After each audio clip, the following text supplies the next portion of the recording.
conspiracy.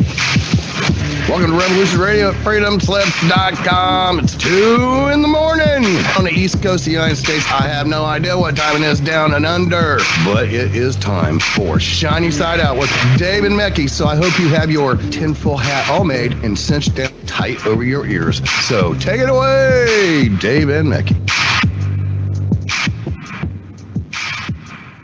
Welcome to Shiny Side Out with Dave and Mecky on WZZR, broadcasting from Australia for Revolution Radio on, you guessed it, www.revolution.radio, where it's more than just radio. So jump into the chat room if you can. This is show number 395. 590 and 300, crazy. All of them. It's on air, online, and on your smart device. So grab an app to listen anywhere or listen at home on a Grace tabletop digital radio. If you missed Solaris' show, I know she had Ro on. It was a great show. I listened to maybe 3/4 of the show. Fantastic. Love your work.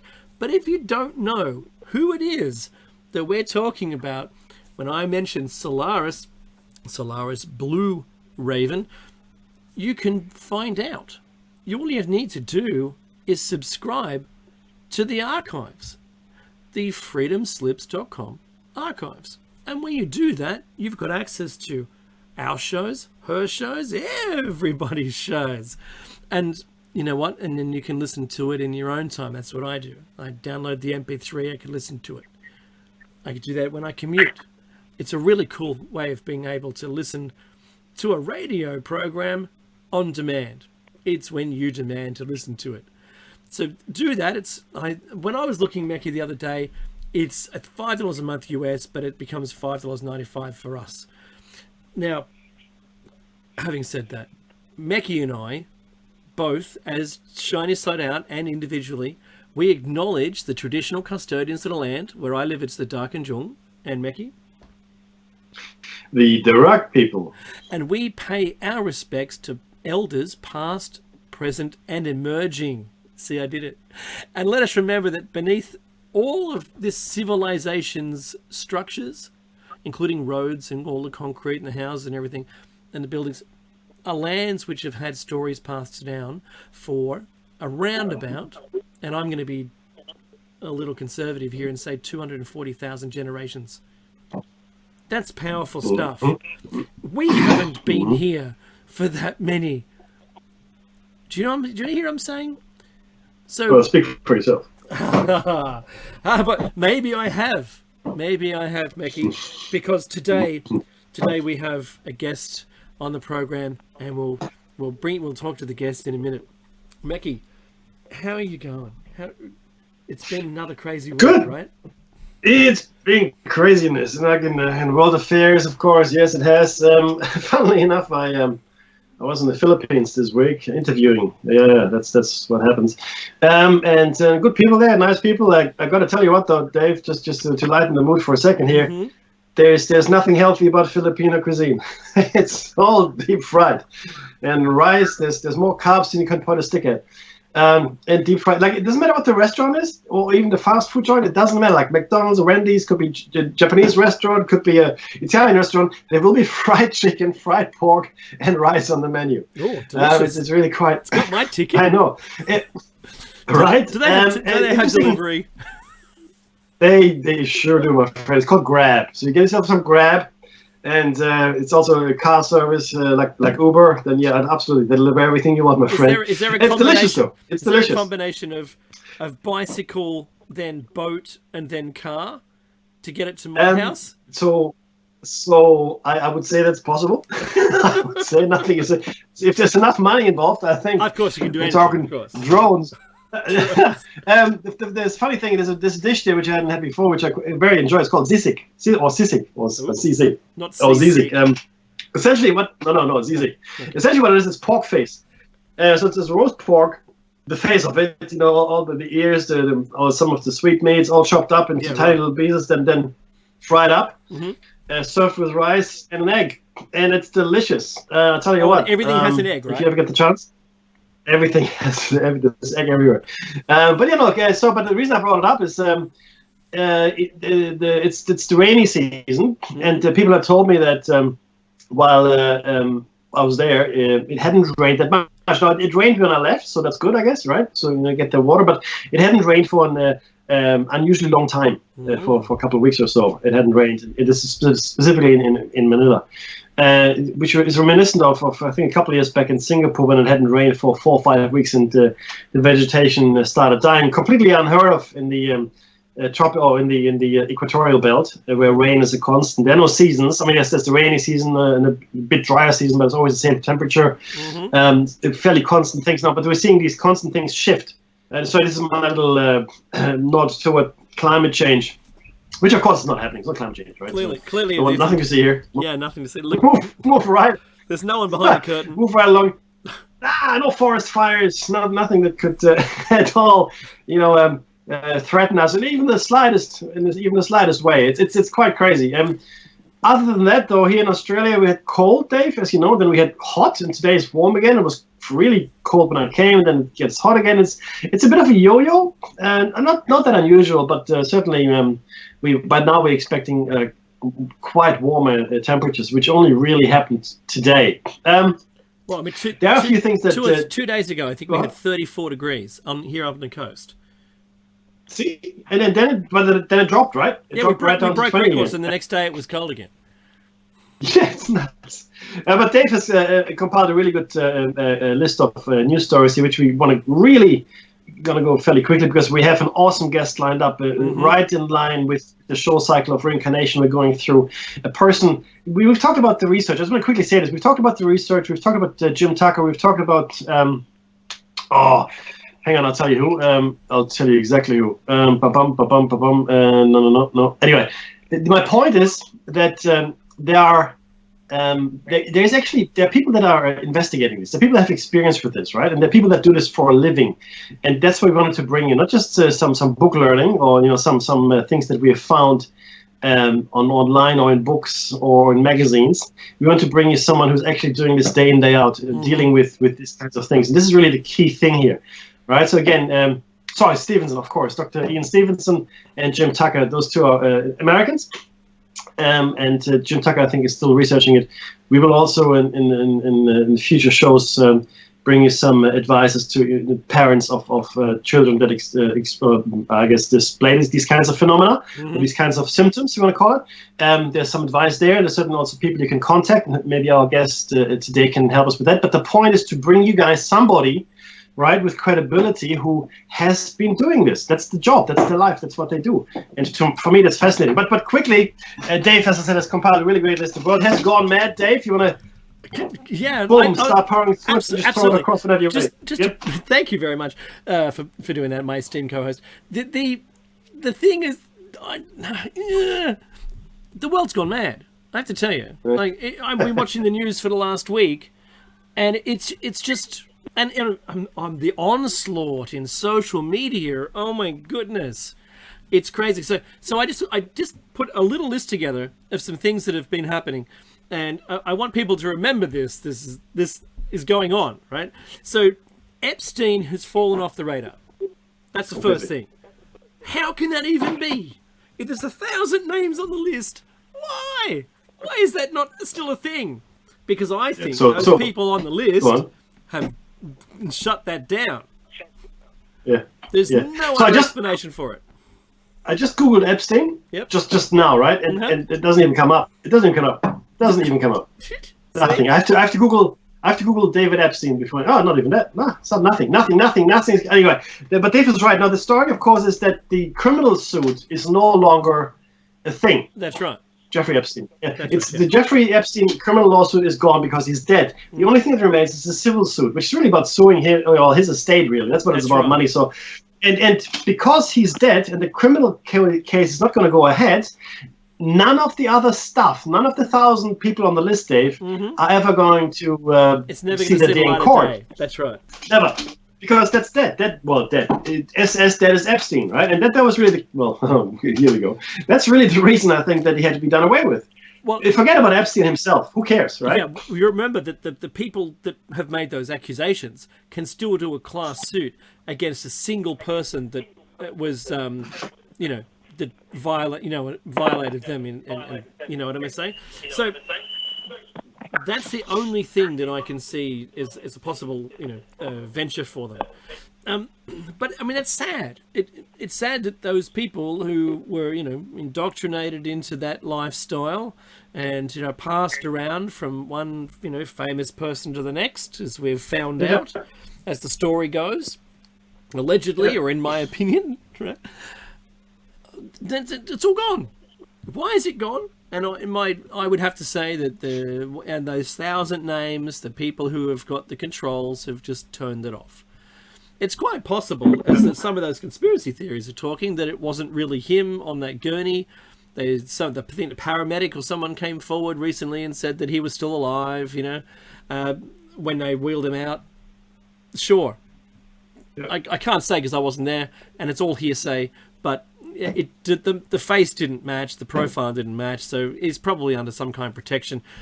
Moving on, the Democrats are still under this, we'll impeach Trump, doesn't matter what he's done.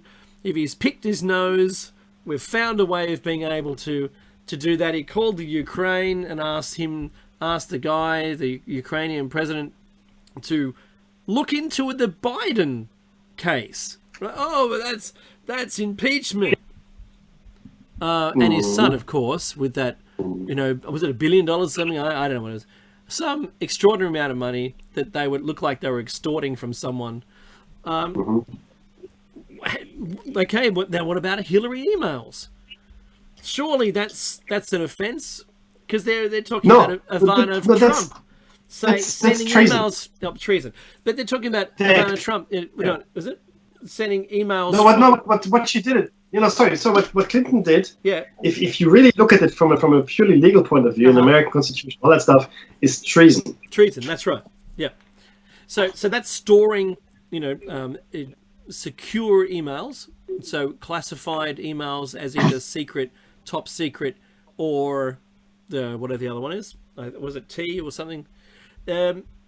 And that's not allowed. And I heard there was more than 7 countries that were already hacked into that server and looking through the emails.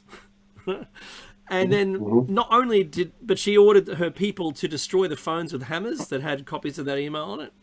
And also, they burned the server, they took it apart and completely dismantled it, and it was gone. And that's destruction of evidence as well. But yeah, look, I'm not a lawmaker in the US, and I'm clearly not on a payroll that would that I could be asked not to investigate it, because I think that's what happened. I think maybe the C's, that's CLANTON, may very well have enough power to prevent that kind of information from getting out. Right. Next crazy. Right. So Britain's going to do the no deal Brexit. Boris maybe, still maybe, right? But Boris tried to shut down a parliament so they couldn't act on anything, and he could just get it done. And then that was found to be in breach. Yep. Wow. So he told the Queen, the Queen agreed. So you can't have the Prime Minister and the Queen agree to anything, because that's illegal apparently, or something, right? And he doesn't allowed to do it. And they all got uppity about it. The key sticking point here is the situation in Ireland, Northern Ireland, That's Republic right. of Ireland, right? And creating actual physical borders and border station. That's something that nobody wants, but something that has to happen if the UK leaves without a deal, because this is now as foreign countries, foreign territory. It's no longer the same trading zone, no longer the same economic zone. Nobody wants it, but if there is no deal, that it has to happen. It's a thing that is just. It's inevitable as breathing, right? So we'll see. I'm really curious, because it's only actually 3 weeks. It's 3 weeks. That's on October the 31st. Yep. The deadline expires, and the deal, the no deal, will come into effect. Deal or no deal? No deal. I'll go with no deal. Thanks. Right? So, and all through this, right? All through the impeachment process and all of this emails and calls and things like that. Our Prime Minister is standing next to the USA and saying, you know what? He called me. And we can't give you the transcript of it, to be honest. But let's just say we chatted about stuff and everything's fine. What? And then, of course, he met him in person. And, of course, there's none of that. That's all behind closed doors. And I just have to say that he's helping, our Prime Minister is helping Trump. Yep. That's not a surprise. They're both similarly sided, and it really is all about big business. That's all it is. And that's not a bad thing as long as big business employs people and doesn't just pay all of its execs massive bonuses. What was the one that recently shut down, Mekhi? There was a company that shut down last week. So many shut down. Oh, I know. yeah. How many? Who thought we'd say that in the same sentence, right? That there was more than one in a week. But I forget what it was now. Oh, I'll have to look it up. But there again, stock markets have dropped again. I think it was 3.2% this time on average in June this week, and that's the third 3% drop, and it just keeps a decline going. There's a run. Mind you, precious metals are going up through the roof, so you can just see people are diverting their money to a different investment, right? That's fine too. And maybe that's where they're taking the money from, is to put that on there, and maybe that's the whole goal, was just to put it in precious metals because it's going up. Possible. The key thing to understand here, though, is what's going on economically globally. So a lot of blue chip companies, a lot of companies that are trading with China, and China that's trading with the US, they're all hurting. They're hurting. I mean, some things can no longer be purchased in China and then put onto Chinese devices, like an Android operating system, for example, right? Other things that are happening, this is for the Huawei concern, can no longer purchase the American chipsets. Yep. So that they're hurting there. But it's hurting both ends. It's hurting both ends, and this trade war is going to end up hurting America quite significantly.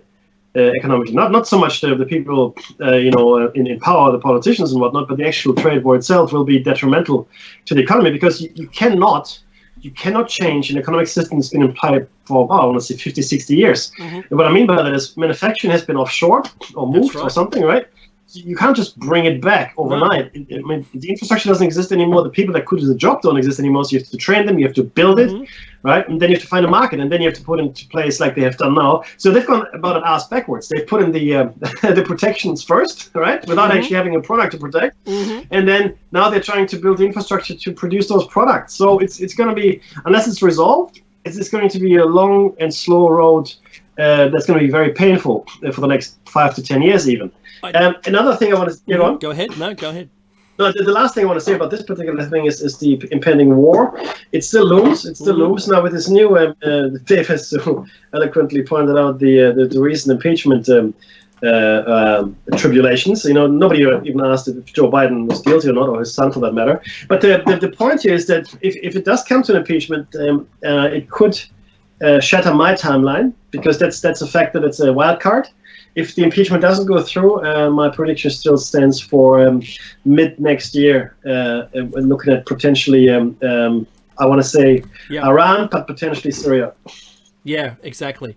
But look, that brings me to something, a segue through that. So the China had its big, show of arms this week, and the troops like North Korea. So they're a big, not a march, but their troops, in coordinated fashion. What's presentation? There's a word for it. That they rolled past the cameras all of their new weaponry, and a lot of those have been identified as hypersonic weapons. So their missiles now are hypersonic. They're from China to the US in 30 minutes. That's a new thing. It's so a new thing that it makes protection from those weapons, because they're hypersonic, they're probably guided as well, and they're steerable, and that means that your defenses, your traditional parabolic arcs, your weapons that safeguard against that, which is the traditional kind of ICBMs, where they only power themselves to the top of the parabola or their flight, and then they coast downward to the target. Well, they might have a head that explodes into 10 or 30 different warheads, and maybe 20 of those are fake. So if you're going to try and take them out and stop protect yourself, you need to have something that wipes all of them out. And if they're steerable, then that can be evaded. So the hypersonic weapons, that was a new thing, and I think it all the militaries of the world took note. And I trying to ID them for fakes had failed. So it looks like they're pretty much all legit. And Interestingly, not a single world leader. Yep. Not a single world leader was invited. Like, this was a purely Chinese affair. There was not a single dignitary from anywhere else in the world. Yeah, it was a 70-year anniversary too for that's Mao's China. Yeah. Yes, Mao's China. Yes.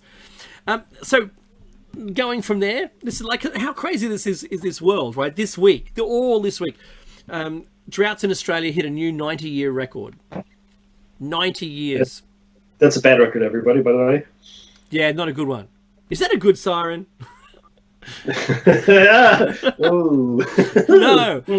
It says that I sell you this RV. I'm a festivity siren. I'm broke. Yeah. Let's celebrate. Celebrate.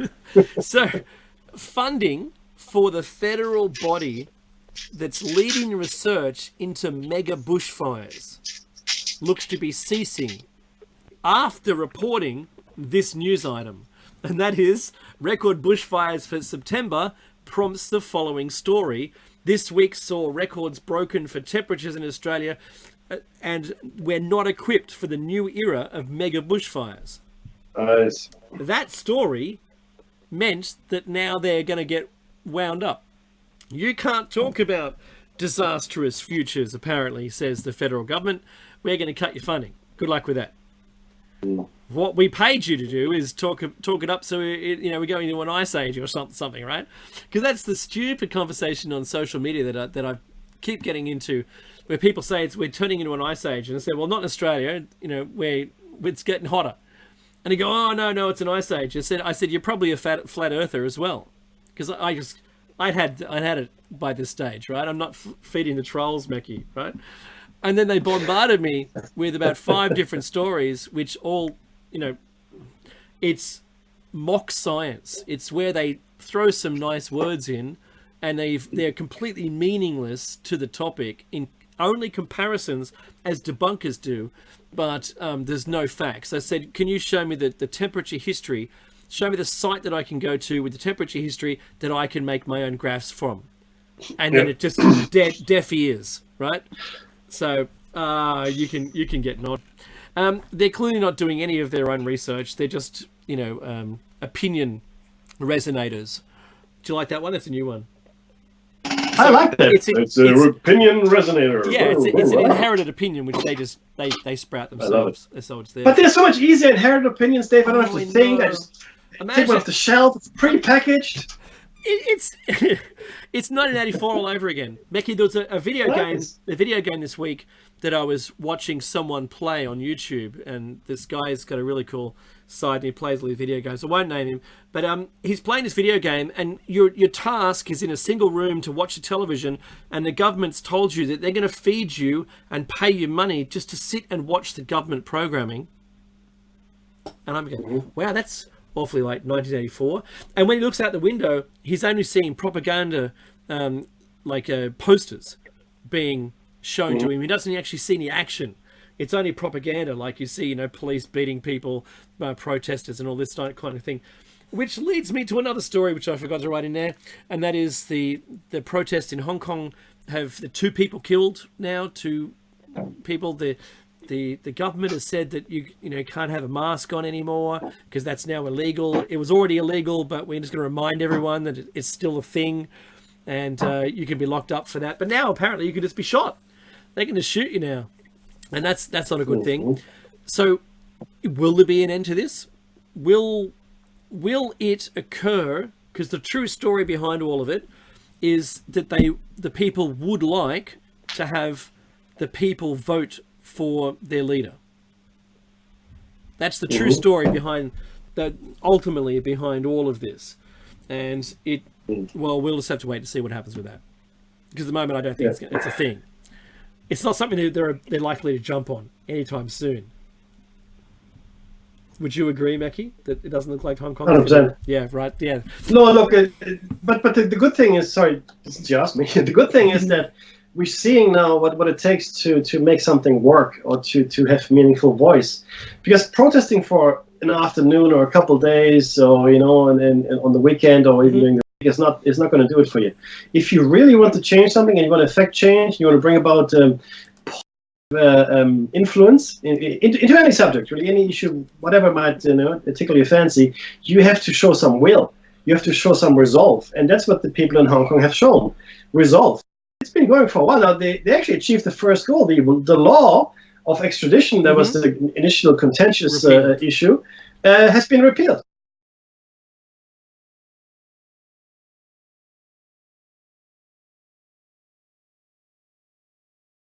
Completely free of the influence of China's Communist Party. So that's the next thing. And I don't know, do they want to secede from China? If that were a thing, like if the Hong Kong population tried to secede from China, then we would see troops in the streets. Oh, absolutely. At that point, China would send troops. 100%. No doubt at all. So the bumper sticker campaign is been and gone. Vote in our next president, right? That's not going to be a thing. It's not tough enough. The resolve you mentioned, I would have to say that and remember, Meki, in France, what did they do? That happened. Yep. Way, way back. Enough people for enough time, and there was some beheadings, right? Some, a few. Yeah, quite a number of them.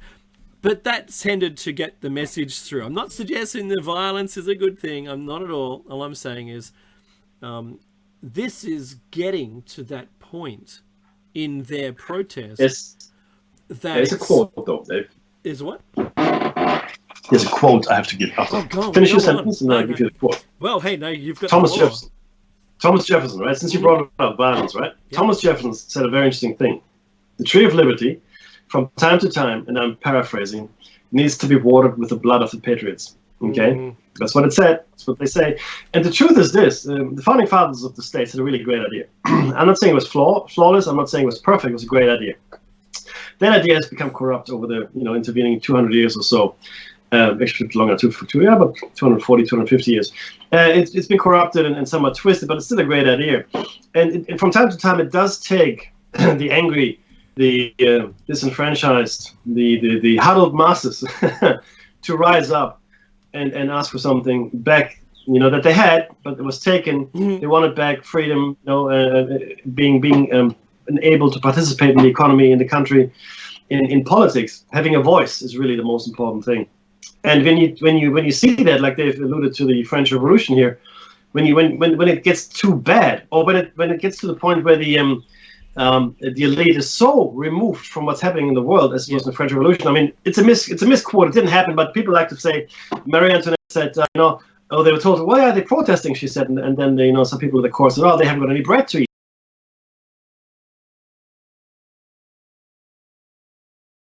Let them eat cake. There's no bread. That's okay. But they eat cake. Have some cake. You're right. It was misquoted. It actually happened 40 years after, or something like that. Yeah.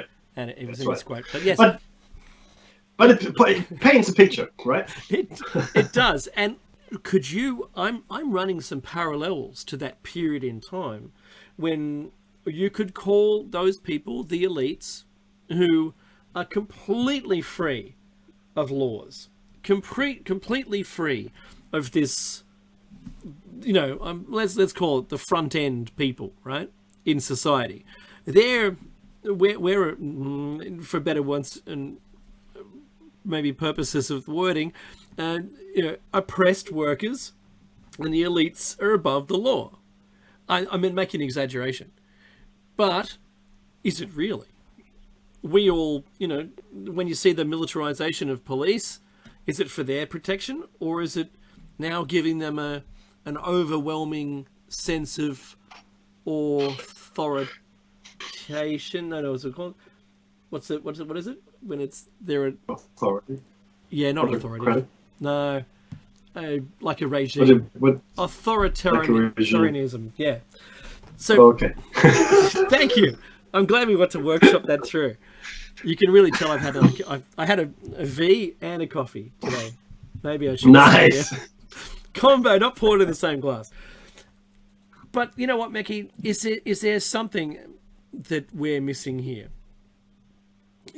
Oh no, we're not missing anything. We're very clear on everything, my friend. The rest of the world, though, is missing a whole bunch of stuff. So I want to be very clear. There is absolutely two sets of rules. The one is for everybody, right? The vast majority of the people have to follow whatever laws in the country, even global laws, and we have to. Because if you don't follow the laws, you're screwed. Oh, yeah. They'll do away with you. They'll execute you. They do whatever they need to do to make sure that you fall in line, and they do that so everybody else stays in line. And then there's the people that live above the line, right, above the table, if you will, and they do whatever they want. They do whatever they want. There are two sets. But come on, okay. Simple examples. The rich, right, especially powerful people, not just rich but powerful people. Do you think their children go to war? No. Huh? George Bush Jr. was serving as a pilot in the, I think it was a Coast Guard or something or somewhere, but it was onshore. He didn't go to Vietnam, right? Of course. And other, I mean, in fact, in the Civil War, this is how far back it goes. The South instituted laws that said if you have 20 or more slaves in your possession, you don't have to fight. Okay, so it was the poor people that didn't have any slaves that were fighting to keep slavery a thing. Nothing has changed. This was probably the most one of the most wanton examples of this kind of thing. It's still the same thing. If you're rich, I'm talking about crazy rich, right? The laws don't exist for you. It's a suggestion. Hey, so don't do that. It's like the lines on the road in Indonesia. Yeah. It's just a hint, a suggestion. So is that's an oligarchy, Meki, when there's two sets of rules? I know it's a dichotomy when there's... An oligarchy is when a whole bunch of families are ruling. That's an oligarchy. Right. Two sets of rules is just reality. We just like to call it reality. Yeah, sure. Well, in the olden days, we believed there wasn't. So, and now that the elites, I think, and there's the social media, we get to talk more and we get to derive more conversation about it in a larger circle. Maybe it's always been. But I have to say, Meki, when I say always been and I talk about the French Revolution, surely there's some people that have been reincarnated from those times, right? Oh, nice segue. And I think that you're making a fair point here. And it is really, and look, we've got the hypothesis and we've got our view on reincarnation. And I absolutely think it's a thing. I absolutely believe reincarnation happens, and it's not just my opinion. It's not just Dave's opinion. It's not just the opinion of our esteemed guest, but it's historical. I mean, and this is really, and I just have to say this very quickly before I throw it over and we get our esteemed guest to talk, which I've been really burning for. This is an area of the world or life or reality where empirical science breaks down. Okay, I've spoken about this before, and I want to say it again. Some things cannot be empirically researched. Okay, we can employ most of the scientific method to it, but at some point people will say, "Oh, it's anecdotal," because you can't repeat certain things. You can't measure or weigh it. Okay, you can't apply physical things to it. You can only gather information in this particular case, right? Using so with reincarnation, you gather methods, right? Correct, but you do. But things you could then statistically test those things that you've collected. But then people have said, "Oh, you're just collecting hearsay. You're collecting children's recollections, which could be flawed. They could be influenced this way or that way." And the answer is yes. Look, yes, it could be. But the point is, it's overwhelming almost. And some of the things, it would take an extraordinary and sometimes even superhuman effort to actually get to the results that these investigators have found. Yeah, corroborating something and required so much research from different areas that no one could have known that single connection. No one could have been the key in and known all of it. I mean, and what's the upside here? There's no upside, not really. I mean, so you say people are interested or whatever, but it's not really. It's not a money motive, right? No. So you say your child says they're reincarnated. Oh yeah, you might get a couple of news stories, but it's not like oh, I'm getting millions of dollars. So we have to devise other ways to investigate this, better ways, and we also have to become a lot more open to accepting these other ways of investigation. But with that, though, I'd like to throw it to Dave and to the introduction of our awesome guest. Welcome to the show, Robert Todd, who is a past lives therapist and counselor, and has also been a clinical hypnotherapist, not a hypotherapist, hypnotherapist. And welcome to Shiny Side Out, Robert. Yeah, thank you. I could have done better. That's okay. I was a counsellor and past life therapist for 20 years by accident, actually. It wasn't intentional. I was brought up a Methodist, which means they don't believe in it. Mm-hmm. But unfortunately, I got caught up in it just purely by the fact that it just works. And it's just quite amazing when you're dealing with people with a problem and you suddenly find out that that problem started in a previous life. Wow. And you can solve it. So the thing we ask, Robert, of all of our guests is, what on earth got you into it? Because I'll give you an example. You're just doing a daily job and something's happening, the life is ordinary. And then you're exposed to something which makes your career go in like a left turn. What happened with you? Well, in my case, I was a trainer and a management consultant and a negotiator in very large organisations. I trained probably most of the top companies throughout Australia in the area of mind control, relaxation, stress management, plus also using their mind effectively to solve problems and to negotiate. And I think I was about 52 years old when I decided I'd been doing that for many years, so I retired. A little while after that, a friend of mine turned up on my front door and he said to me, "Robert, you're going to be a clinical hypnotherapist." And I sort of went, "Yeah, why?" And he said, "Well, it's not a matter of why. What I've done is I've paid for the course and I've also paid for a counselling course," which to me was slightly not necessary because I had been teaching psychology and different parts of psychology within the management training. But anyway, I went and did the course and it was quite interesting. But I thought, I don't know how to use this. I don't know what it's for. Why would I be a clinical hypnotherapist? And I didn't do anything for a 6-month period. I just sort of enjoyed retirement at 52 years old. And then a friend of mine rang me up and said, "Look, a couple of my friends are looking like they're going to break up their marriage and they're having problems, and we wondered if you'd talk to her." And I said, "Well, I'll have a talk, but I don't know what I can do. I mean, it's something I've not done really." And they said, "Oh, no, we think you'd be good at it." So I went, "Oh, okay." So when they turned up, the problem was that the wife was going to leave. She was having an affair outside the marriage. Not that it was sexual, but she was getting to the point where that was probably going to happen.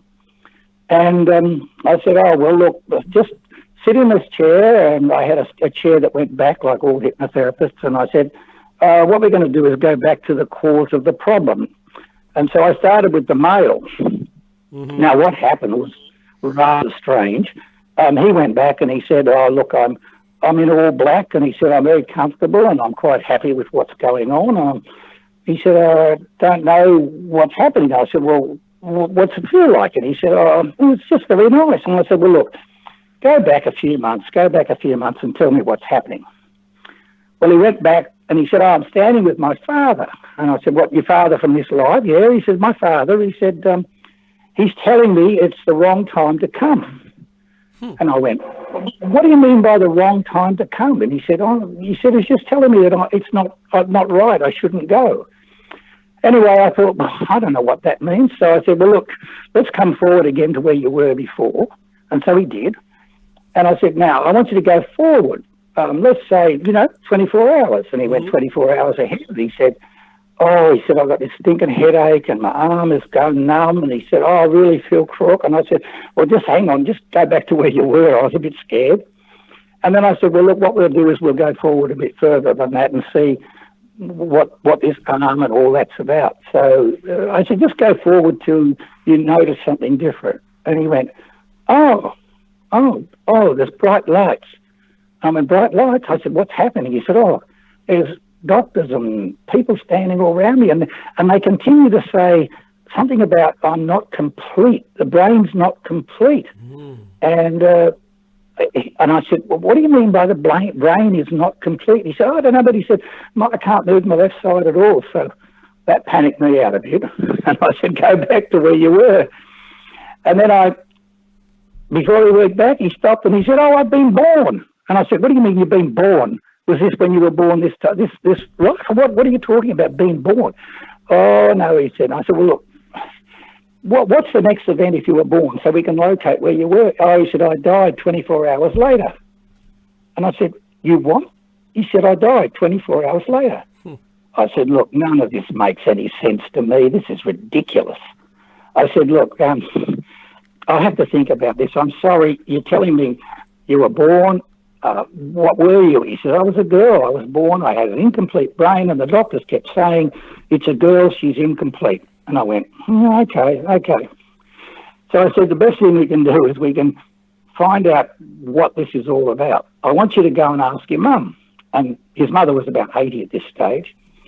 And he went to his mother and he said, Mum, what happened when I said, I don't quite understand this. He said, I seem to think I was born and 24 hours later I died of a incomplete brain. And she said, oh, no. She said, this is a family secret. She said, no one knew. He said, what do you mean no one knew? She said, before you were born, you had a sister. And she was born with an incomplete brain. That was 14 years before you were born. My goodness. And he said, 14 years? And she said, yes. She said, we decided not to have any more children. And she said, you came along all by accident because I went into menopause and we didn't think we'd have any children. And then you happened to fly up, fell pregnant and had you. She said, how do you know all this? And he said, well, I can't explain it all to you, but he said, did the doctor say it was a girl and she's incomplete? And they said, yes, that's the main statement was made to us about that. So he said, came back to me and he told me the story and I went, hang on. And I asked my guide and my guide said, is he talking a past life? He, in fact, was his own sister. Huh. So you go, you're kidding.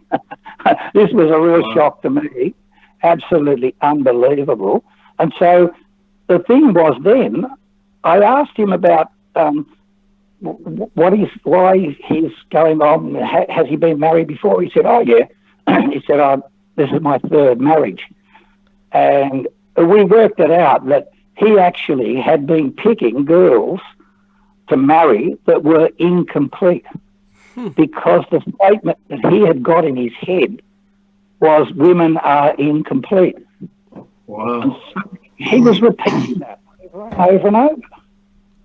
So it was sort of like, oh dear, what have we struck here? And that's incredible. I thought I'd better talk to his wife. So I got his wife in. He went and I put her down, relaxed her, and then I said, okay, we're going to find out, what's going on with you. I believe there's a problem with your relationship. Maybe I do this because I didn't actually ask what the problem was beforehand. And so I put her under a light hypnosis and she's sitting there and I said, okay, can you tell me what's going on? I said, yeah, husband. She said, oh, my husband. She said, oh, my husband was my father in my last life. And I said, what do you mean your father in the last life?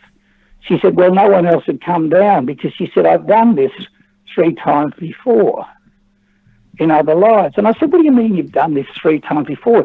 What have you done? She said, and she suddenly went into this sort of strange look and she said, I'm walking down the street. And I said, oh, yes. And she said, I'm going to go into a house. And I said, okay, so you're going to go into the house? How do you feel about that? She said, I don't want to go. And I went, you don't want to go? So did you go eventually or what? She said, I said, look, I'll tell you what, go to after you went in the house and tell me what happened when you came out. And she said, I've got a lot of pain. I said, what went on? She said, I had an abortion. She said, that's what I've done before in other lives. And this is my last chance. And I went, what do you mean by that? This is really not making a lot of sense to me. You're telling me that you've had 3 lives before where you've been unfaithful to the husband and had a child with someone else and you've had it aborted. And she said, yeah. And she said, and she said, that's real. She said, not only that, I'm going to leave my husband now because I've got another boyfriend. I said, well, hang on, let's stop for a moment. And I decided that my guide told me to take a big risk. And he said, get her to visualize the boyfriend and ask him what's going on. So I said, would you visualize your boyfriend? And we want to have a talk with him. So she said, okay. And so she visualized the boyfriend. I said, why don't you ask him how he's involved in all this? And he turned around and he told her, through her, with a change in voice, the moment you leave your husband, I'm going to leave you, because this is what you've done and this is what you've come to learn. And I sit there and I think, this is ridiculous. And she looks, suddenly she opens her eyes.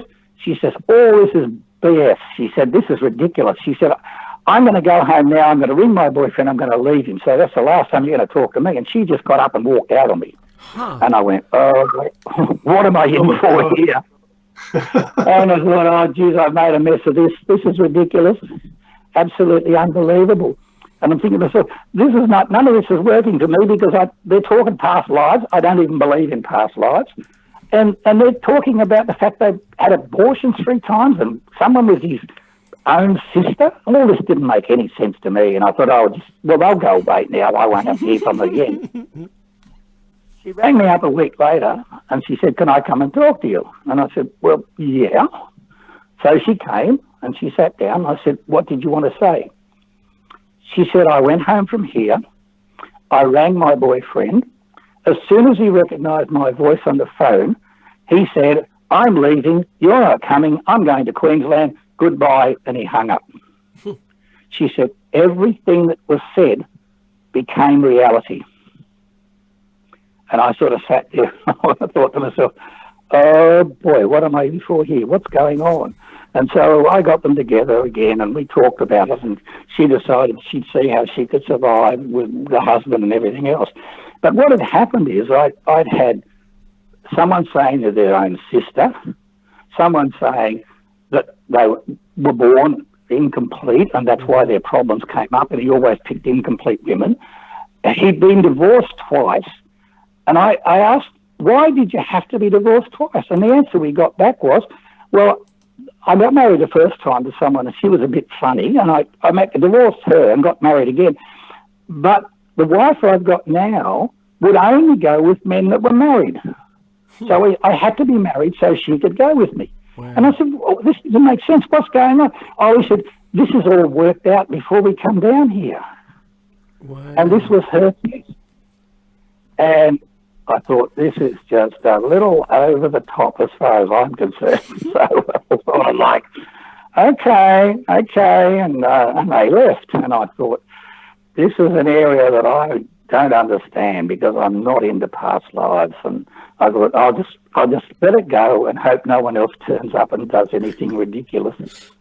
Wow. So that was the moment in which you got connected to past lives, right? That was the first moment, yeah. Oh. And it was a bit scary because I didn't believe in it.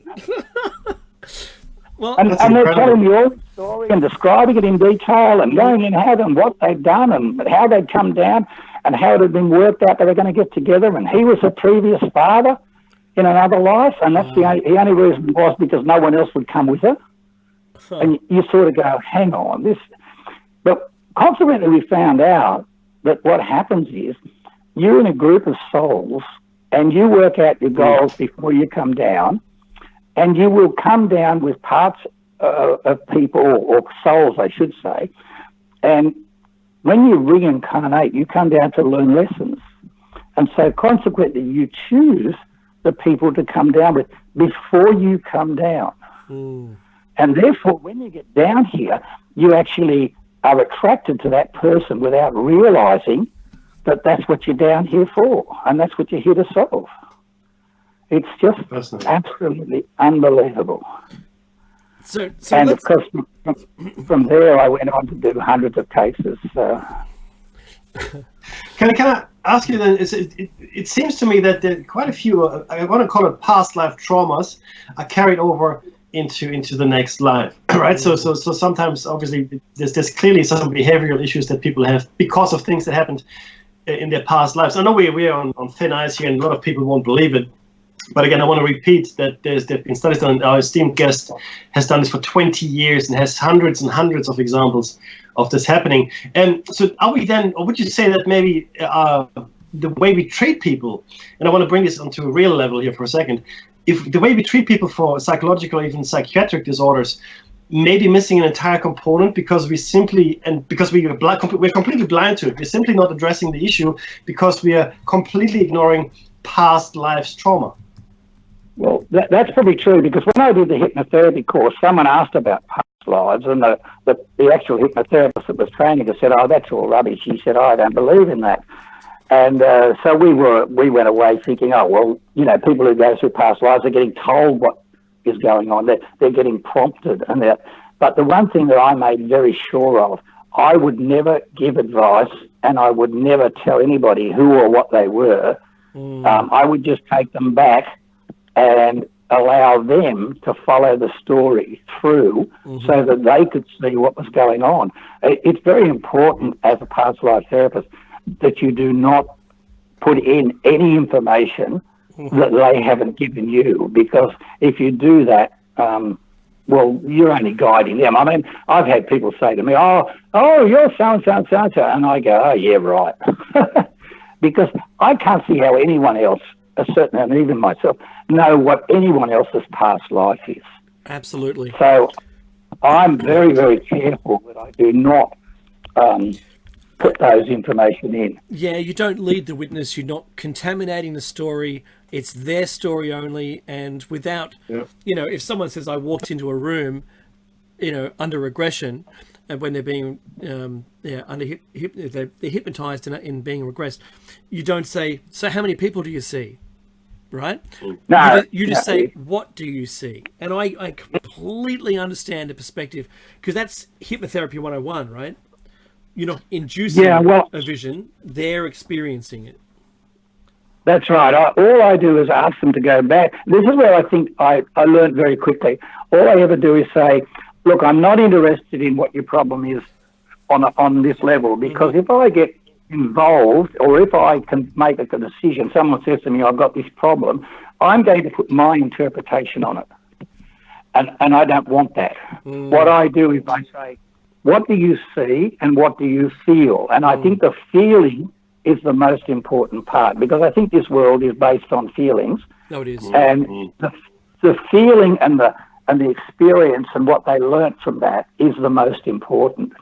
And the other thing is that I don't think there are any accidents. I think everything that is done is created by them, for them, over a period. I mean, there's good karma and there's bad karma. And people only talk about bad karma, when in reality we are creating all the time good karma. And I think we come down here to learn, and we come down with certain information and certain situations that are going to take place, and then we can go either one way or the other. And that's the purpose of it. Wow. Sorry, guys. I don't want to interrupt this flow, but it's really great. The music has started. Don't go away, everybody. After the break, we're going to continue with our awesome guest, talking about past life experiences. And donate if you can. Donate if you can. You're listening to Revolution Radio at freedomslips.com. We'll be right back after this message.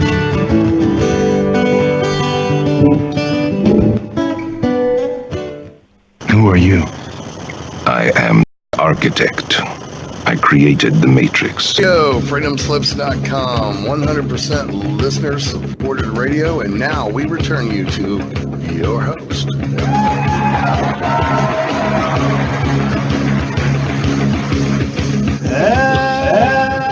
Hello!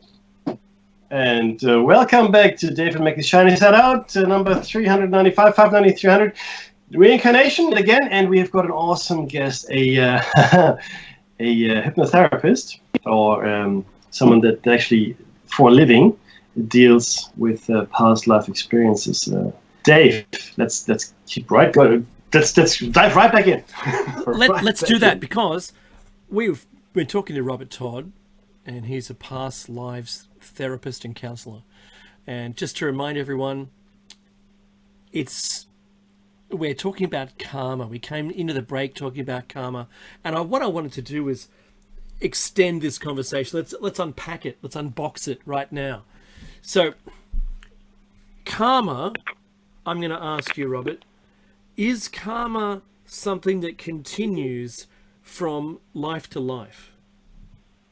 Oh, yes, for sure. I'll give you a quick example.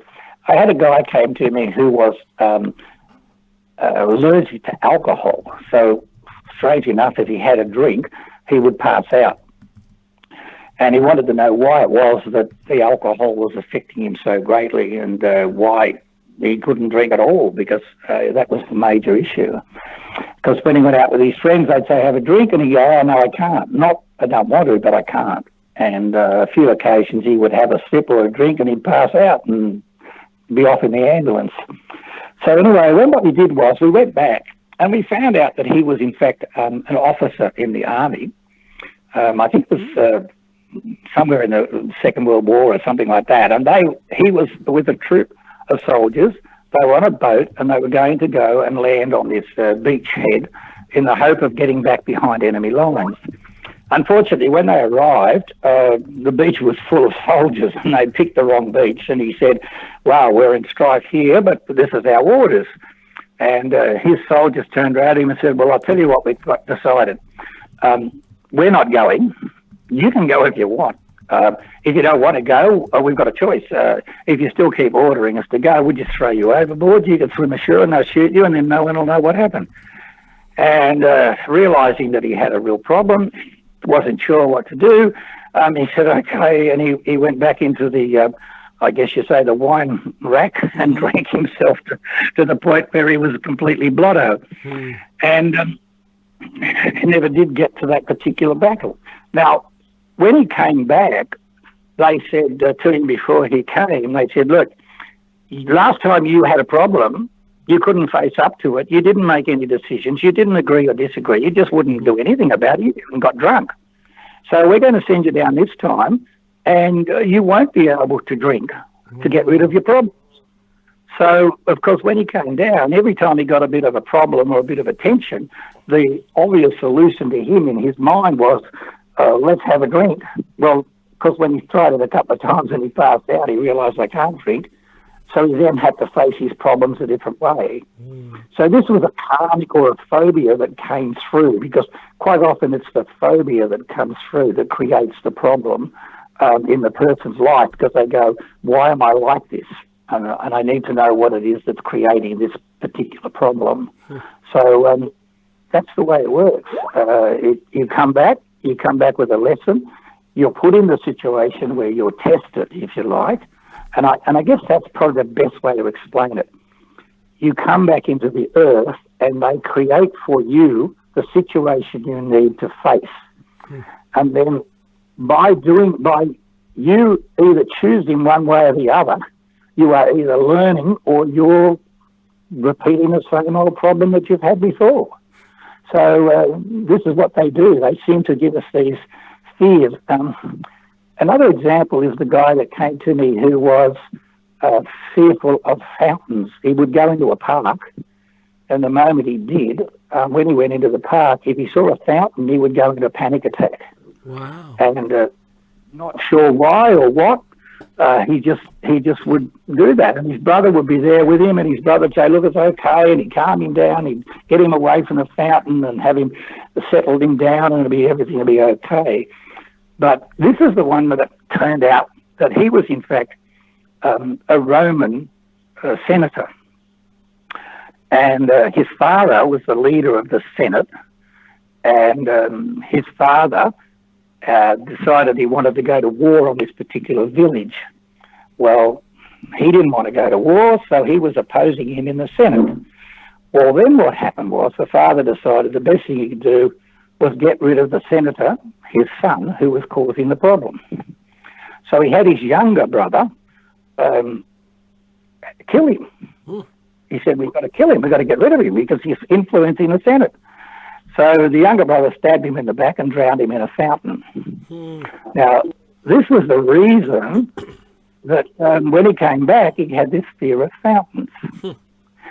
But the most fascinating part was he also had a life at the same time, which is a parallel life, where he was the son of the leader of the town or city that they were going to attack. And he also didn't want to be involved in the war. Wow. So the senator was doing it to raise money. The town was saying, we're not going to accept this. We don't want to pay taxes and stuff. We just want to run our town. Anyway, the war went ahead, and the son of the chief got killed in the battle.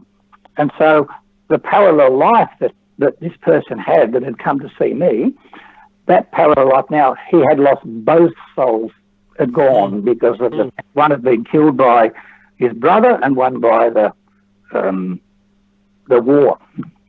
Now, that's all right. We understand that, and we think, okay, so all we've got to do is make him aware that when he sees a fountain, he's not going to be drowned in it, which is what happened. His fear of drowning in the fountain became clear, and his problems stopped in that case. But in the time of discovering that, we found so much other stuff out. For example, I asked him who in this life was in the previous life. Now, he turned around and he said, oh, hang on. What we did was we brought the souls all together and we thought we'll discuss what's going on here. He found out that his mother in this life was in fact his father in the previous life. Mm.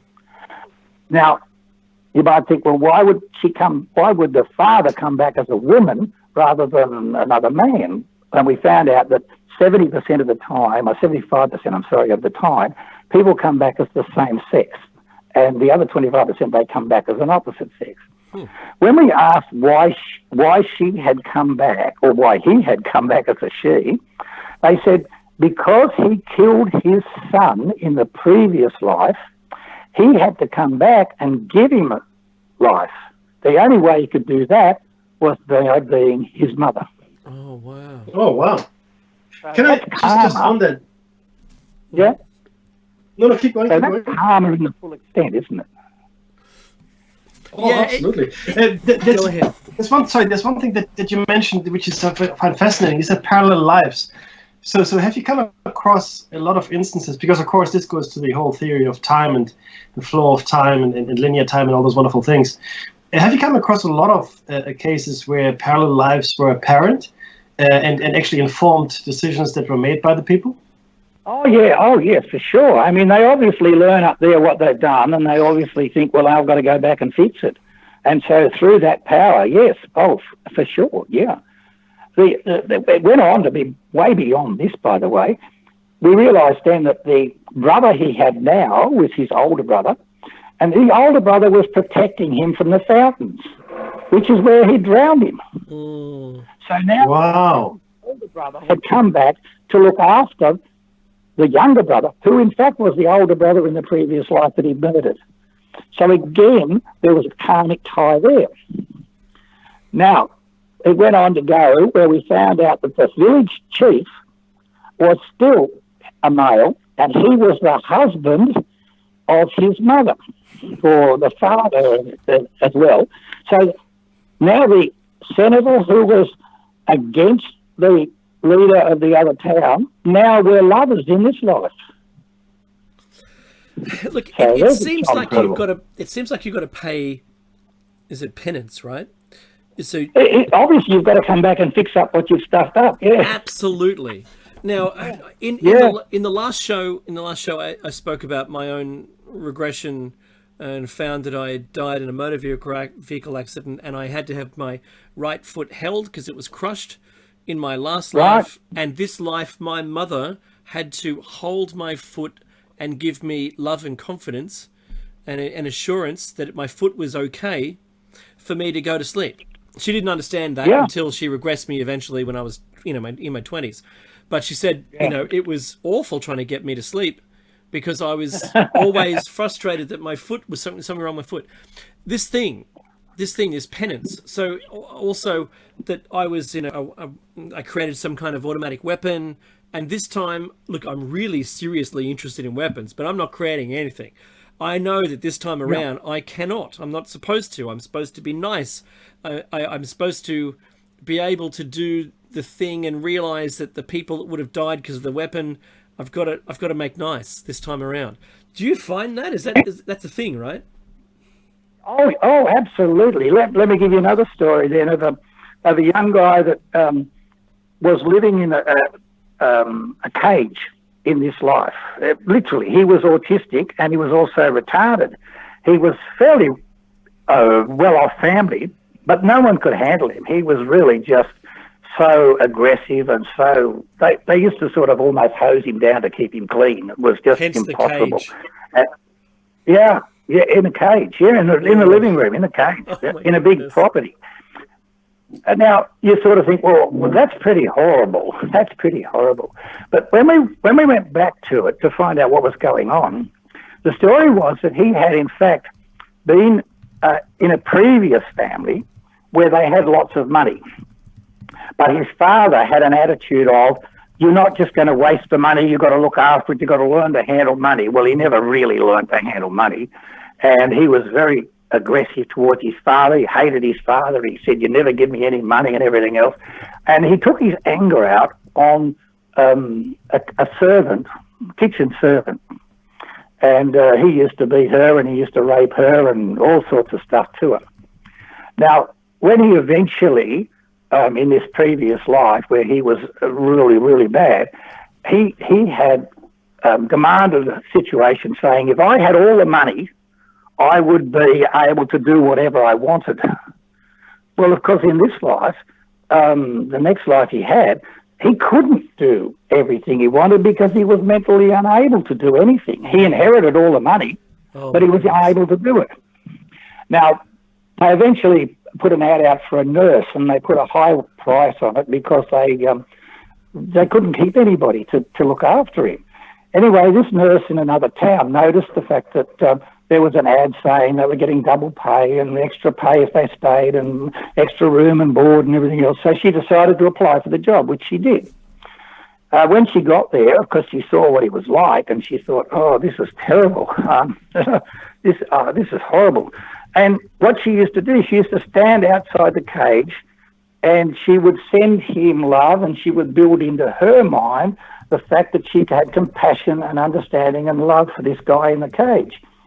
And of course, what happened was, as she did that, strangely enough, he started to tone down. And so she actually could get into the cage. Well, when she was taken back in her past life, there were 2 lives she'd had before. When we took her back in this life and we asked why she had gone through that before, they said the reason she had that ability to deal with him, she was the maid that he used to rape. And she had to learn love. She had to learn to forgive him and to have love. And his lesson was, you can't do everything just because you've got money. And so both of them were then learning about why he was learning about money and she was learning about compassion and love. And that's why she became a nurse, so she could learn and understand compassion and love, which in the previous life she was a nurse, kitchen hand.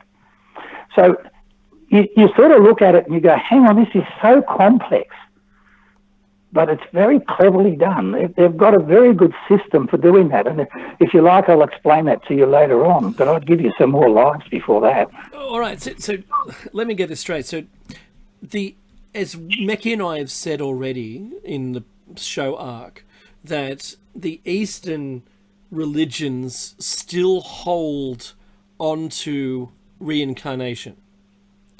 And then the Western religions have abandoned it.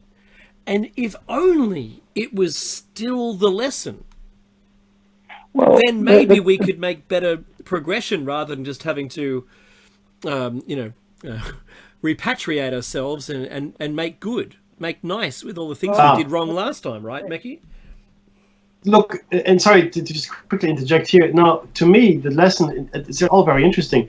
The key thing here is, though, obviously, a lot of us don't believe that anymore, right? The reincarnation bit, and certainly the karma bit, certainly in the West, which of course means that nobody learns from their past mistakes and just keeps on going, which also, again, just reinforces the fact that we stay here, and we've got our own theories as to why we stay here. So do you think, and I know this is going to maybe taking it too far, whenever you mention this to people, how great is the resistance that you encounter in the West when you speak about these things?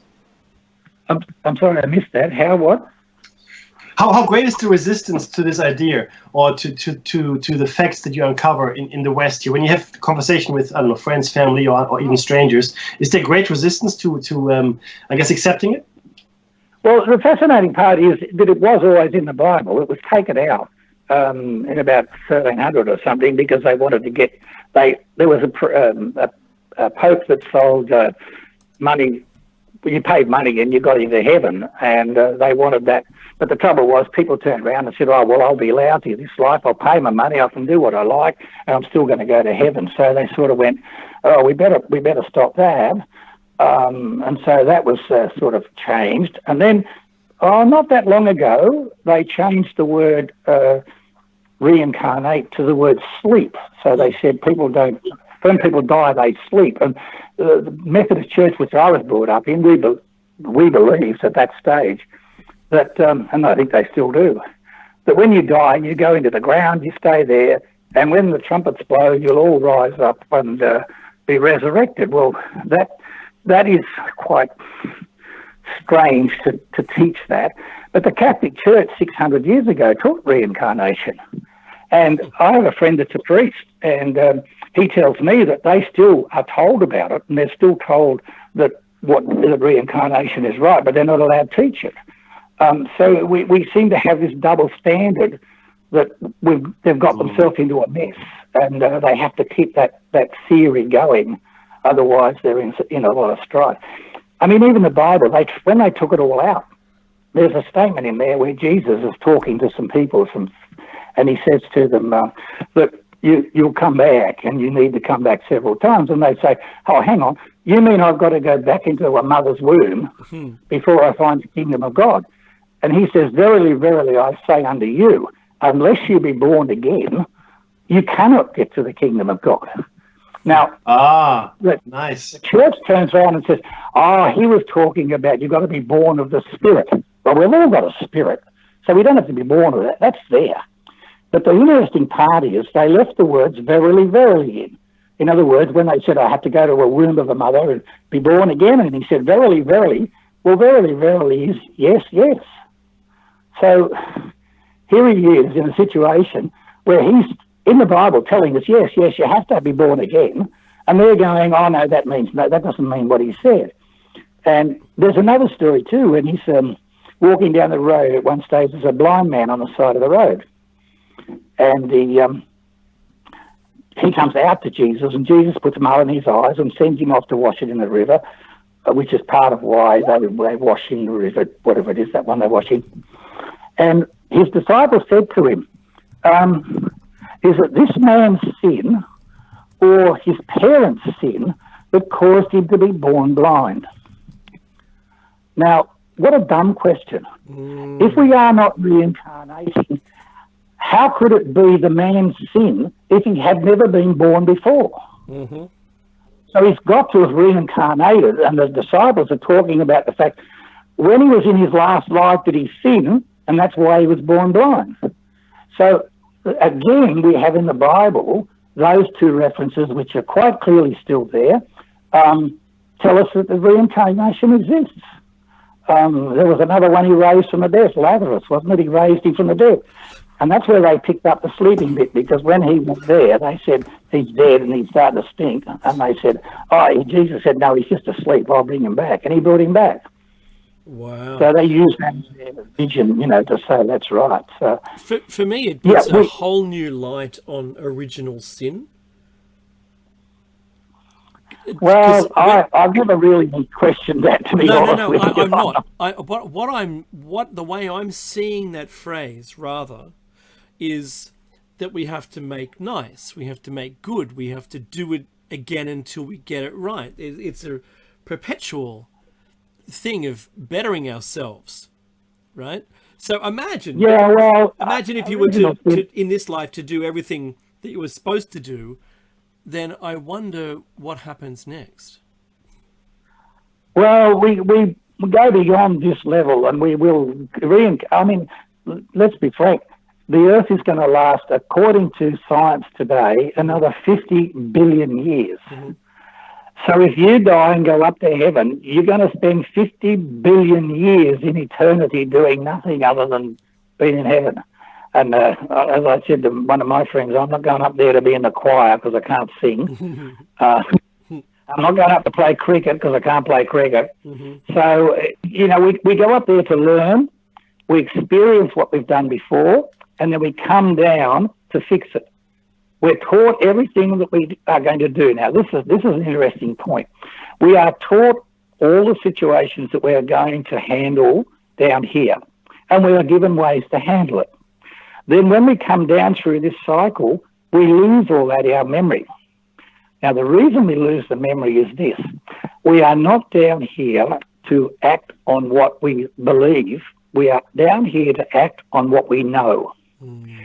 So if you're up there and you are taught, I don't know, fire walking or fire's not dangerous or 2 and 2 is 4 or whatever you like, when you come down and you go through that forgetful barrier, you forget everything that you believe, but you retain everything you know. And that's the difference. Let me explain that a bit better. If you go and see a fire walker, you will go to him. Some people will go to him and say, I believe in fire walking, and he'll go, thanks. Some people will go and say, I don't believe in fire walking, and he'll say, thanks. Because he knows he fire walks. He doesn't care what you think. So in other words, a belief is something we argue about, and knowing is something we really don't care what anyone else thinks. Yeah. So because we know it, it's truth. And when we go up there, we're given lessons. If we don't learn the lesson, when we come down here, we can't apply the lesson because we don't know it. Does that make sense to you? It's a fairly simple way to explain it. We come down here to test what we have learnt up there. And so when we get down here, we're given a situation that is negative, and then we've been taught how to handle it. If we know the answer, we will just automatically do it. If we don't know the answer, we will argue about it. So, or we will make a decision one way or the other. It might be right or it might be wrong. But the point is that's what we're testing. And then when we finish this life, we go back and we go, gee, I got that right, but I got that wrong. I'm going down to fix that bit. And so we do. So like that girl that had 3 abortions, she had 3 times where she had made the mistake. She'd gone back up. They'd taught her, don't have sexual or physical relations outside your marriage. She came down and still did it. So she hasn't learned. So how many times she'll have to come down here, I don't know. When they said to her, this is your last chance, I didn't have enough sense at the time, because she was the first one I dealt with, to say, hang on, what do you mean by that? What's going to happen if you don't succeed? Yeah. But Robert, though, to what end? So we're coming, and this is probably a lot of on the minds of a lot of the listenership here. So we come back and we get the chance, which is really great, right? To right past wrongs or learn lessons or display that we have actually grown as souls, individuals, whatever it might be, within the context of maybe a group soul, like a support group even, if you want to call it. But to what end? So we learn these lessons. We're here to learn truth. We're here to learn love. This is what the universal mind is all about. The universal mind is purely love. We're here to learn. We're here not to judge. We're here to learn and understand our own soul.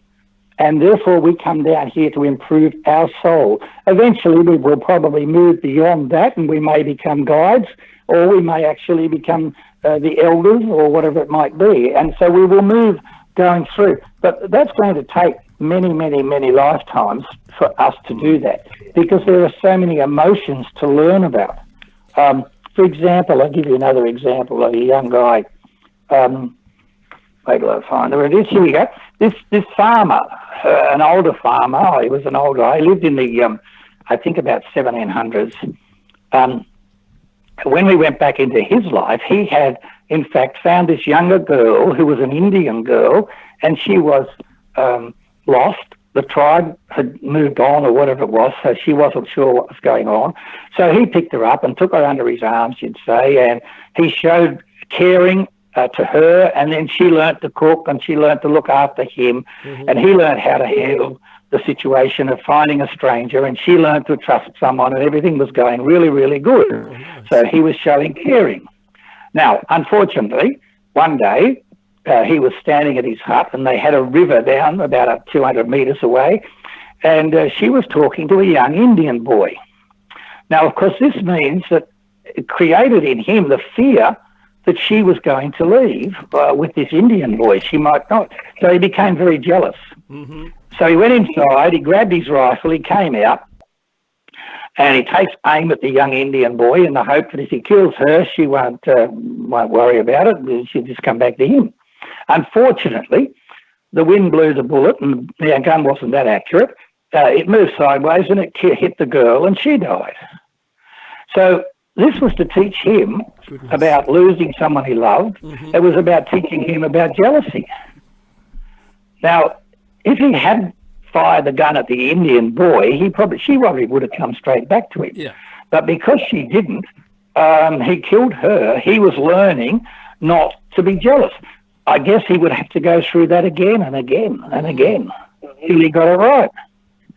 So we're learning about all different emotions. We're learning about money. We're learning about fear. We're learning about all the emotions, lack, loss, and all the other types of emotions there are. But also, sometimes what happens is we are put in situations which we think, why would anyone choose that life? So let me give you an example of that. I had a young girl, and we went back into one of her lives, and she, in fact, was autistic. I was talking to her, and I said, we'll go back to the problem. She went back to when she was 3 in this other life, and I said, where are you? And she was living in an attic upstairs in England. And I said to her, okay, can you tell me how you feel? And she said, I feel okay, but I'm in this attic. And I said, what do you mean in the attic? And she said, I've got a fence across and there's a fire, but my clothes are pretty baggy. But she said, I don't see any people other than my mum and dad. And I said, well, let's go forward a bit and see what they did about this. And so we went forward to about the age of 6, I think it was. And I said to her, and how are you feeling now? And she said, how am I feeling now? And she was a bit vague, but she came up with the answer. And then I said, okay, look, let's go through to 9 and see how you're going. And I said, how are you now? Did you get out of the room? And she said, no, but I want my dolly. She said, I just want my dolly. And I said, well, where's your dolly? She said, I don't know where my dolly is. I just want my dolly. I said, well, okay, well, let's see if you ever found your dolly. Go to when you were 11. And I said, how are you now? And she didn't answer. And I went, how do you feel now? And she just looked at me with a vague look on her face. And I thought, I'm not getting any, where is she or what's she doing? So I said, look, go back to 3 and answer the question. She went back to 3 and she said, I'm still in the room. She said, I haven't found my dolly. And she said, I heard what you said, but I couldn't quite understand what you meant by it. Now, this was, she was, and I thought, well, now I've got to find out what happened to her. So I asked her to go when she died. And she said she died at the age of, after her 8th birthday. That's all she remembered, after her 8th birthday. So obviously between 8 and 11, she didn't have much understanding at all. So I said to her, look, well, let's go beyond when you died and we'll see what took place. So she went after that and she said, my guide's here. And I said, well, can you ask your guide why you had to put up with a life that bad? That's a horrible life. She said, that was my choice. She said, I chose a life without love because I needed to experience it. And I said, well, hang on. How did you pick those two? She said, we picked the parents because we knew that they would be embarrassed if they had a handicapped child. And she said that was their lesson. They had to have the handicapped child to understand what it was like to be embarrassed. They should have actually brought me out of that situation. They should have taught me and they should have helped me. But we knew they wouldn't. That's why I chose them. And I said, well, hang on.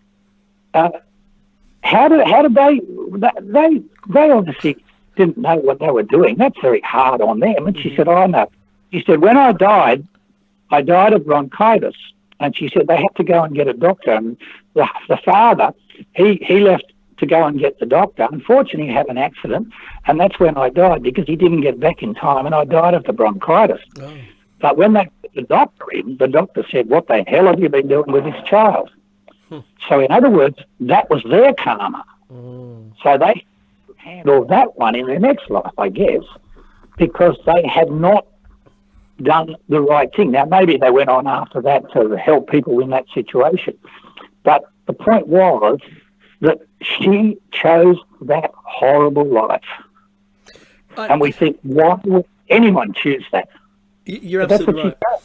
So my mother told me before she passed away that there was a young boy who was going to join our family.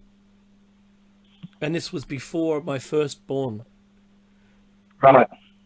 Yeah. So I'm a full believer of the choice thing. There's clearly a choice to me that this is going on.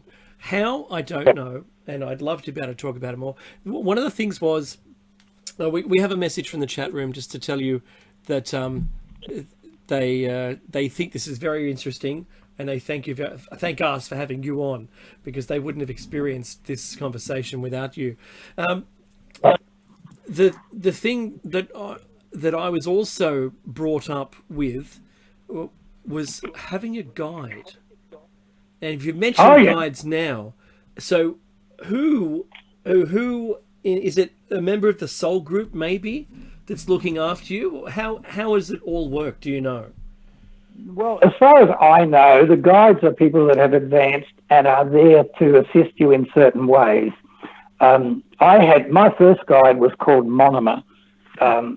Monomer means starting point or building block, and so obviously I was chosen to have that name. I'm not sure that that's his real name, but it was given to me on the basis of an interpretation, so that I would understand that this was a starting point and a building block. I had monomer for a number of years, and then one time I went to run a course in New Zealand for Data Bank New Zealand. And when I went to the airport at 11 o'clock in the morning, there was a big strike on, and they said that we would probably get out later that day. Well, we got out, I think, at about 11 or 12 o'clock at night. And I flew to New Zealand, and I arrived in New Zealand at 6 o'clock in the morning. At 4 o'clock in the morning, and I thought, well, there's no point in me sitting here and going to sleep, because I've got to get up at 6. So I went down into meditation, and I said I was going to ask my guide some questions. And when I went down, the guide had changed, and I said, who are you? And she said, well, we'll give you the name as we go, but she said, we've decided now you need to move to the next level. And so I figured that something was changing, so that was okay.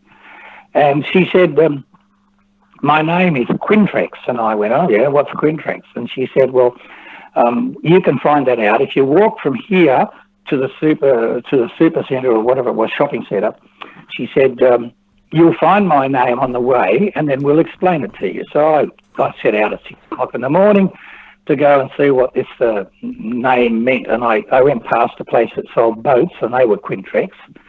And then I went into the actual shopping centre, and there was a television set, and it had a little symbol on the television set. And I said to my guide at that point, can you explain to me, is it the boat or is it the television? She said, which one's in the super centre? And I said, well, the television. She said, that's it. Look at the symbol. And so I looked at the symbol, and it had 4 colours in it, yellow, green, blue, and red, yellow, green and blue. And I said, oh, there's the colours here, these colours. And she said, yes, that's right. She said, what I want you to do is research colours. And I went, what do you mean? I said, can't you just explain your name? And she said, well, if I explain it, you won't understand it till you understand colours. And so I was on a battle for 6 months learning about colours. I've actually learnt the 7 colours and what they were. And I sat down one night and I said, okay, I understand the colours. Tell me what's going on. And then she gave me this promise. She said, the red is the physical things that you need in life, and you'll always have them. She said the yellow is all the thoughts that will keep coming to you, and new ideas. The green is peace and the blue is love. And she said, you'll always have those in your life. And I went, okay, so Queen is 5. What's the 5th colour? Oh, she said, that's white. And I said, what's that mean? She said, that's the knowledge that you'll go through on this earth. She said, there are 12 phases of man. And I went, 12 phases of man? What do you mean? She said, well, have a look at the stories you've been learning about all your life. You were in a club where they were based on the round table, the Knights of the Round Table? I said, yes. She said, well, each of the 12 had the same personalities that we get when we're born. And she said, that also applies to the sign of the zodiacs. And I went, oh, okay, so there's the 12 Knights of the Round Table and the 12 zodiacs. And she said, not only that, those are the 12 tribes of Israel, the 12 disciples of Jesus, the 12 sacred cows. And she just listed off all this, the 12 labours of Hercules. She listed off all this. She said, they're all the same. It's just the story we're telling different people at different times in history. And she said, that's what you go through. And so she taught me all about that. And then I'd sit up to meditate, and I would meditate probably for about 5 or 10 minutes. And I did that for, I don't know, probably a couple of months. And I went out to my wife one day and I said, I am fed up with this meditation. All I get's a whole lot of rubbish in my head. I can hear all the noises outside. I can hear all the cars, the dogs, and everything else. She said, what do you mean you've been in there 5 minutes? You're in there half an hour to an hour. And I went, what? And she said, okay, let's go back. And I'll go back and I'll ask her what all this rubbish is that I get, and because I could never remember it. And when I went back and I said to her, can you explain to me what's going on? She said, yes, I'm teaching you the symbols of the world. She said, you're very logical, so we have to put them in an illogical manner. And I said, well, what do you mean by that? And she said, well, for example, you can remember if you want to. And I said, I want to remember what it is. She said, okay. Well, what I remembered was that it was, I think it was a goat on Monday, which were actually on the bottom of the ocean, which was I don't know, I can't remember the details now, but a ship smoking a cigarette on Wednesday or something. And I'm thinking, what is all this rubbish? And she said, we'll tell you later. Anyway, probably about 3 months later, someone asked me about a scene that I had, which I really liked. And then I looked at it and I could describe that scene in detail. So your guides are there to guide you through your life. They don't tell you what to do. They protect you. I have another one called Abdullah who is my protection. And when I go into a room where it was negotiation and it was pretty hostile, he would just, I said to him, what do? Do you threaten them all? Because he's about 8 foot tall.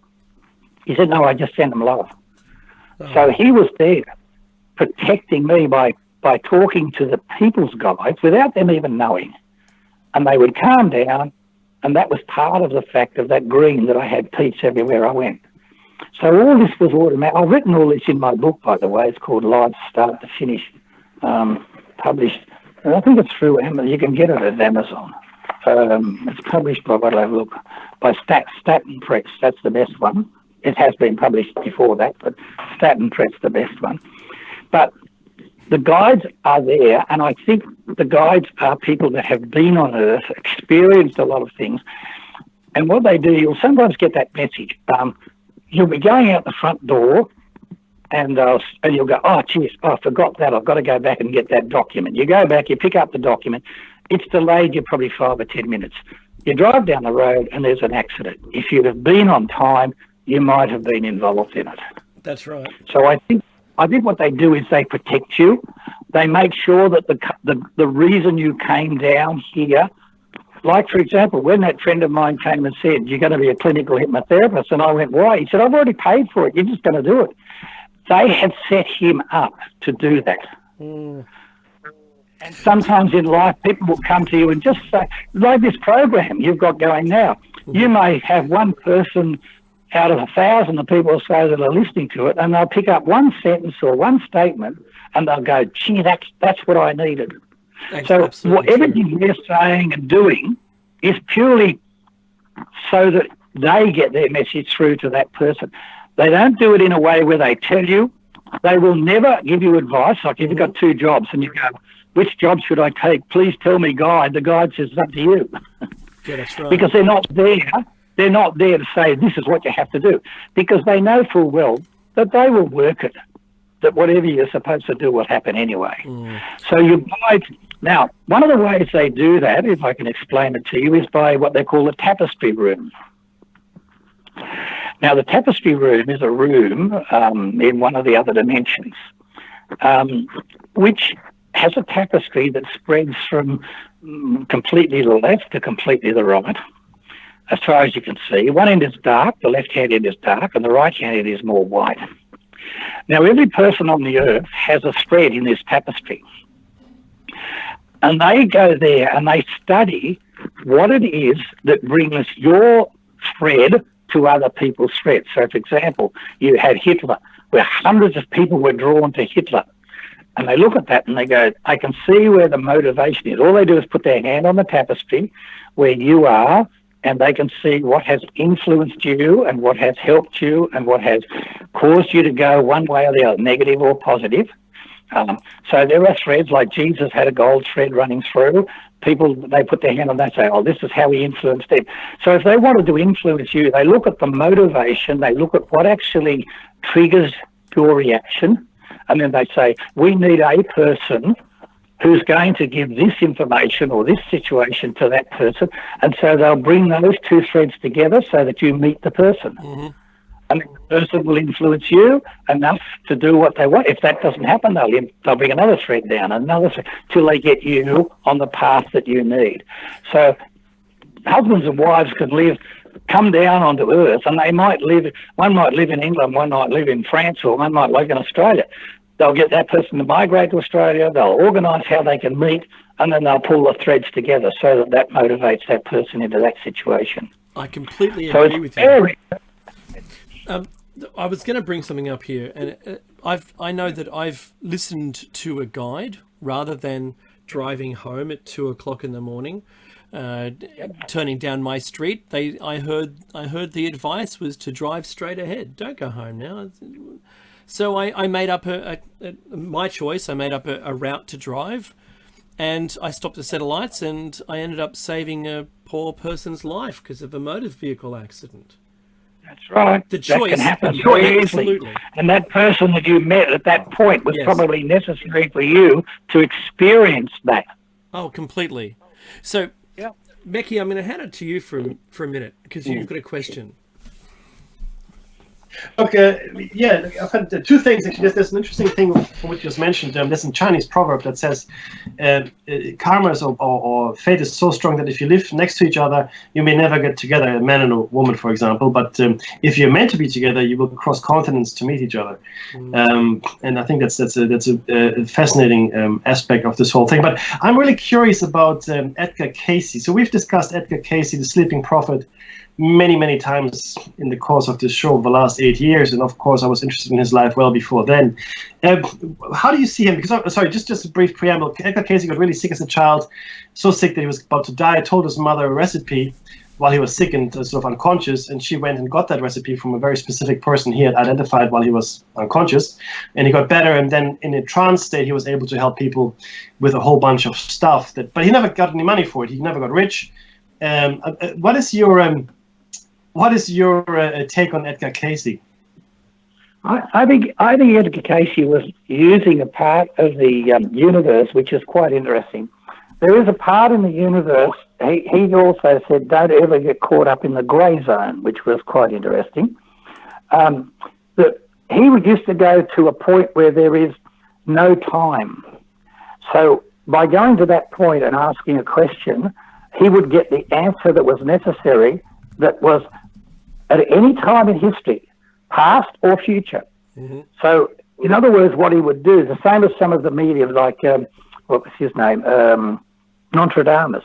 Nostradamus would actually talk to people, mediums, when he was actually alive, and he would still be in that time zone, and they would be in this time zone. So there's one, Dolores Cannon often talked to Nostradamus, And he would explain, and she would say, well, hang on, he doesn't know what's happened to himself yet because he had a heart attack later on.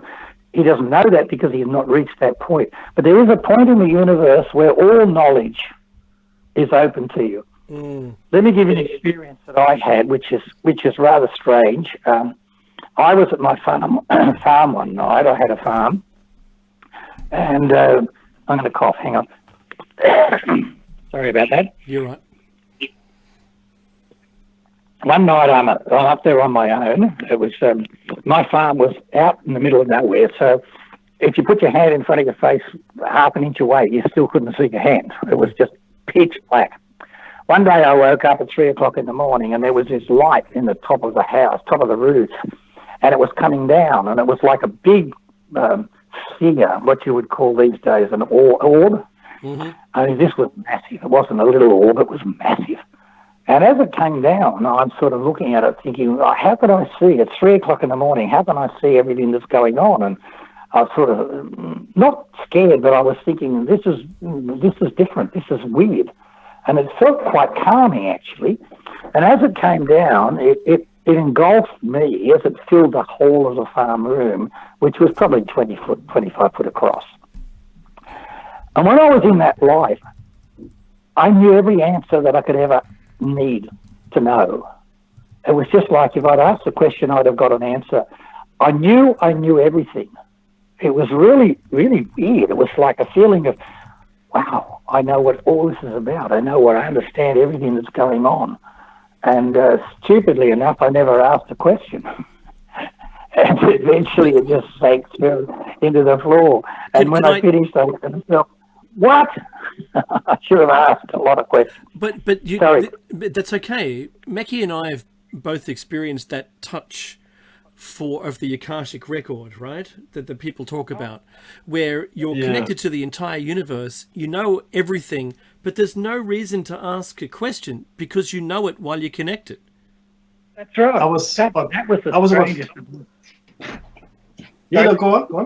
Go on. I say that was the strangest part. You're standing. I was sitting up in bed, and I'm thinking to myself, I know everything. I understand everything. Everything makes sense. Yeah. It's understanding. It's love. It's just fantastic, and it felt really, really great. But then when it went, I thought I should have asked the question at least, but I didn't need to. It's you're right. I was about maybe 5 years old. I was under the table in my grandparents' flat, and that's when I experienced it. And the feeling, I remember the feeling. This is the feeling I had. Everything is just okay. Everything is just right. It was like, I can't explain. It wasn't a warmth, but everything was just perfectly in sync. And it didn't occur to me to ask a question at all. I was 5 years old. I just felt this overwhelming understanding. I thought to myself, 5 years old, oh, that's what it's all about. That's all I remember. I don't remember any of it. Like, I don't remember what I knew or saw or whatever. I just remember the feeling and the thought, oh, that's what it's all about. Yeah. Now, you asked me about guides before. I didn't get to all the answers, but I'll give you another answer for you. My guide was named Abdullah. Now, when I got Abdullah, he's about 8'6" tall, sort of bluish in colour, and I didn't understand what he was or who he was, and so I said to him, look, I have never met you before. How long have you been here? Oh, he said, I've been with you for many, many, many years. And I said, what, other lives as well? He said, oh, yes. I said, what do you do? He said, I'm your protection. I protect you. And I said, well, look, I'm very sorry. I have never met you before, so I apologise for not saying thank you. He said, you don't have to say thank you. And I said, what do you mean I don't have to say thank you? You're protecting me. He said, I don't work for you. I said, you don't work for me? He said, no. I said, but you're my guide. Well, you must be working for me. He said, no. He said, I work for God. And as long as he's happy, I don't care what happens. He said, because I do what I have to do because of my master. And he said, you don't have to thank me because that's not necessary. And then I found out when I started to go to some courses and stuff, I said to people, can anyone tell me what the name Abdullah means? Because I've got a guide called Abdullah, and no one seemed to know. And then I went to a course, and there were a couple of guys that were Islamic. And I said to them, does anyone know what Abdullah means? And I said, oh, yeah, that's servant of God. So here again, you get the information you need without having to try. It's just there if you ask. And I've really learnt not to try to prove anything or to be amazed at anything or judge anything, because it's so much greater than we can ever imagine. There's something happens. There's something happens where we have, we are born, and up until about maybe 4 or 5, that you have some recollection of your past life. Before between the 6 and 8, it's all deleted. And we know that that happens where you forget your childhood, right? For the most part, at a certain age. But it also deletes your past life recognition or recollection. Do you know any more about that? Well, it's not really necessary for you to remember it, because you've got to be dealing with the situation in this life.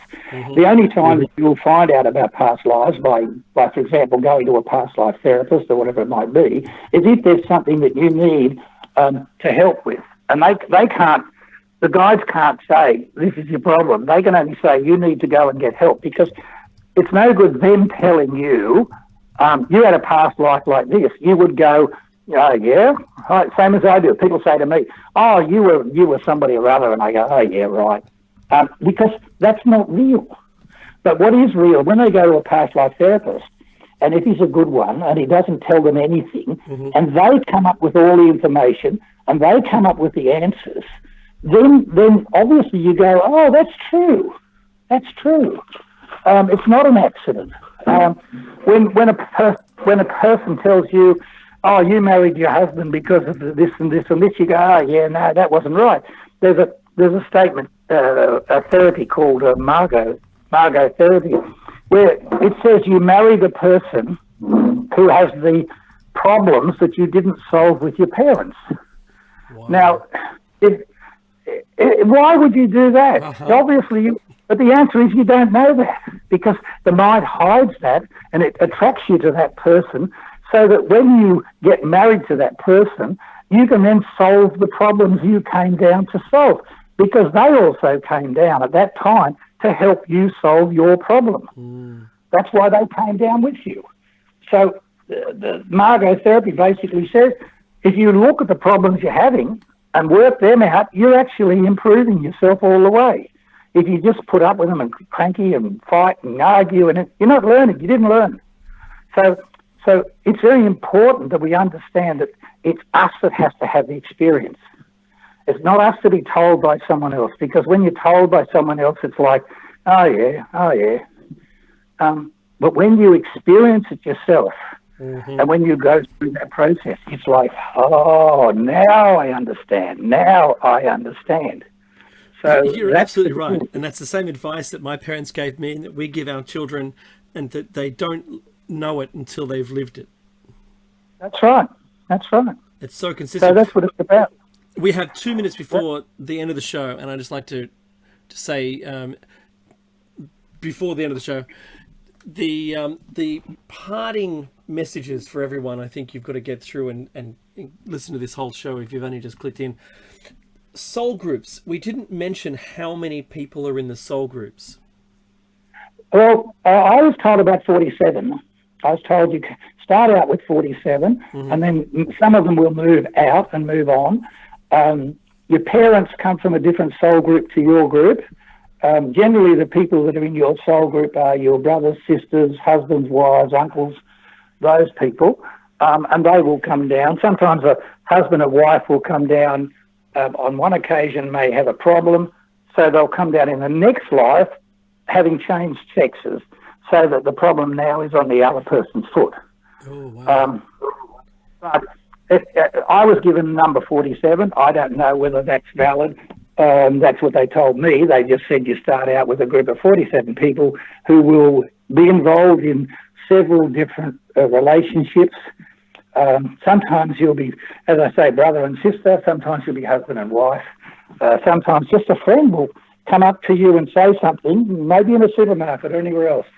And that may be the only influence they have on you. But they see, the universe sees that you're off track. And so it says, we need to bring one of your soul group's friends in to give you a message. And so they will. and that may only happen once in your life. But generally, there's 47 from what I've been told, so I don't know if that's true or not. Well, it's a great number to start with. I'm going to say, Fascinating. yeah, thank you so much for being with us. Coming up next is Jer Bear's Roundtable. Be part of radio, call in and make your difference. Hear how I did that? So the music's going to start any second. And Robert, just hang on, okay? Thank you for being with us. Catch us next week for show number 396, where we'll be continuing Reincarnation. Start with, and there's the music. Okay, so take care, everyone. See you next week. Beautiful.